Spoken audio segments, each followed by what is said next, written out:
Dr. Flinter, you call it imprinting. I called it marrying a local.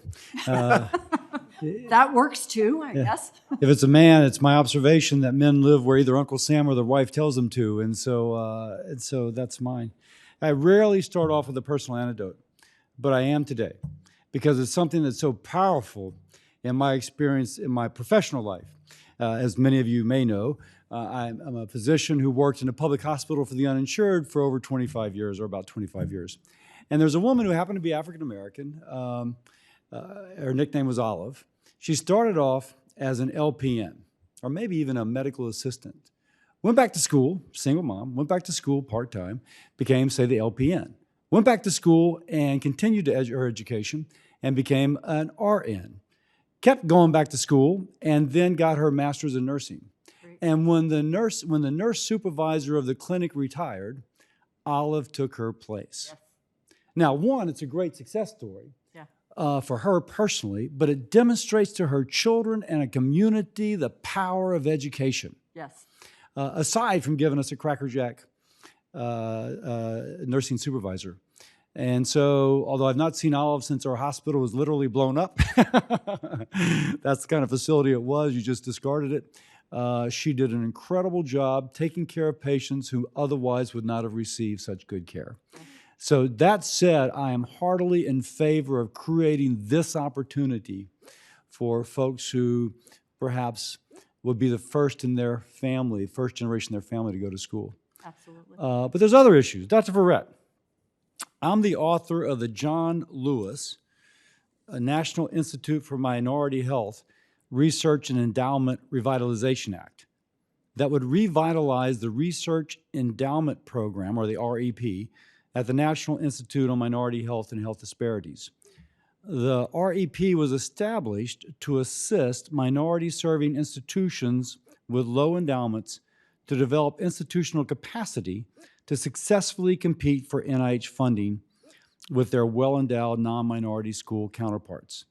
Now, Xavier College of Pharmacy has been a beneficiary of this program. Can you talk about the challenges that universities like Xavier face in trying to be more competitive for federal research dollars, and why revitalizing this program would be important to Xavier, to others, and to our nation?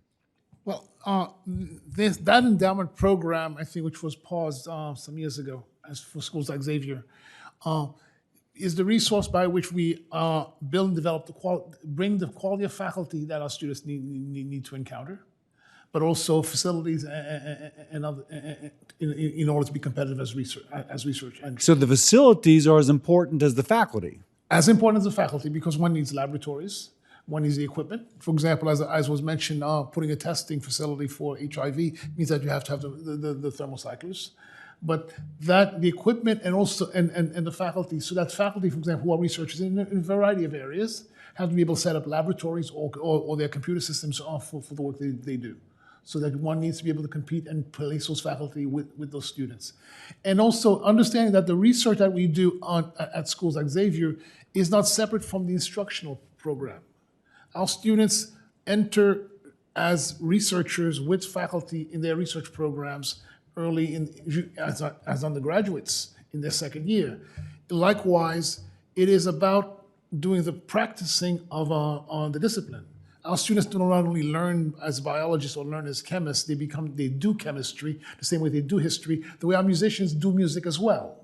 So that research, because that is the difference between the higher ed and what I would call secondary school. And I think it's safe to say the role model of somebody who is successfully doing research can inspire. I have a professor that inspired me to become a hepatologist, a liver specialist, because of a couple of them. But between the two of them, they were so remarkable, I wanted to be like them. One becomes a junior colleague. Yes. As a researcher. And so that experience, and also it readies them for whether they go into professional school or whether they go into a PhD program. It's amazing the number of these students who actually fall into the MD PhD track. Mm-hmm. Also, our pharmacist students also who are pharmacists who are not only going into the retail sector as was traditional for many pharmacists, who are also who are taking the higher status of the PharmD and becoming part of the clinical sector or managing the therapeutics or the chemotherapy programs in some hospitals. So they've been taught to practice at the highest level of their license.